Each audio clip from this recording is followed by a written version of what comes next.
சரி சாமி, இப்போ இன்னைக்கு என்ன சமையல்? இன்னைக்கு என்ன சமையல் பார்த்தீங்கன்னா சூடா சாதம் வச்சாச்சு. சாதம். ஓகே. ஆறி போன சாதம் வைக்க முடியாது சாமி, சூடாக தான் சாப்பாடு வைக்க முடியும். கொழுப்பு குறையறதுல சாமி. பாருங்க பச்சை பயிர் கடையல். பச்சை பயிர். பார்த்தீங்கன்னா கொத்தவரங்காய் பொரியல். கொத்தவரங்காய் சூப்பர். அப்புறம் வெண்டைக்காய் பொரியல். வெண்டைக்காய். ஓ, 2 பொரியல். ஆமாங்க. அப்புறம் பருப்பு எடுத்த ரசம். Okay, super super. இன்னைக்கு வேற லெவல் சமையல். செப்பு கொடுங்க, மணி 2 ஆகி போச்சு. வாங்க ஃப்ரெண்ட்ஸ் சாப்பிட்லாம். மணி இப்போ தான் 2 மணி. நேற்று மணி 3 மணி தான் சாப்பிட்டேன்.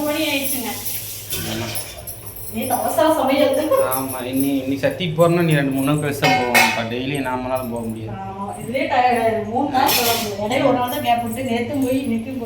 ஆமாம், நாளைக்கு வெள்ளிக்கிழமை, திங்கக்கிழமை தான் போவோம்.